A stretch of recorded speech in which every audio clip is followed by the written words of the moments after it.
Hi all, welcome to football arena. അടുത്ത world കപ്പിന് ഇനി കേവലം ഒരു വർഷം മാത്രമാണ് അവശേഷിക്കുന്നത്. ഏകദേശം അടുത്ത വർഷം ഇതേ സമയത്താണ് വേൾഡ് കപ്പ് ആരംഭിക്കുക. അമേരിക്കയാണ് പ്രധാനമായും ആതിഥേയത്വം വഹിക്കുന്നത്.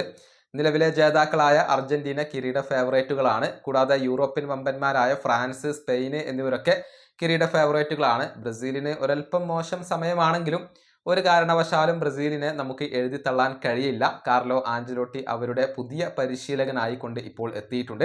അർജന്റീൻ സൂപ്പർ താരമായ അലക്സിസ് മാക്കാലിസ്റ്ററും ഇത് തന്നെയാണ് പറഞ്ഞിട്ടുള്ളത്. അതായത് ആഞ്ചലോട്ടി വന്നതോടുകൂടി ബ്രസീൽ കൂടുതൽ കരുത്തരായി, ഫേവറേറ്റുകളായി എന്നാണ് ഇപ്പോൾ മാക്കാലിസ്റ്റർ പറഞ്ഞിട്ടുള്ളത്. അദ്ദേഹത്തിന്റെ വാക്കുകൾ ഇങ്ങനെയാണ്: വരുന്ന വേൾഡ് കപ്പിന് വേണ്ടി ആവേശത്തോടു കൂടി ഞാൻ കാത്തിരിക്കുകയാണ്. അതും ഞങ്ങൾക്ക് നേടേണ്ടതുണ്ട്. വളരെ പ്രധാനപ്പെട്ട ഒരു വർഷമാണ് ഞങ്ങളുടെ മുന്നിലുള്ളത്. വേൾഡ് കപ്പ് വളരെ ബുദ്ധിമുട്ടായിരിക്കും. സ്പെയിനും ഫ്രാൻസും ഒക്കെ മികച്ച രൂപത്തിലാണ് ഇപ്പോൾ ഉള്ളത്. വേൾഡ് കപ്പുകളിൽ എപ്പോഴും ബ്രസീൽ സ്ട്രോങ് ആയിരിക്കും.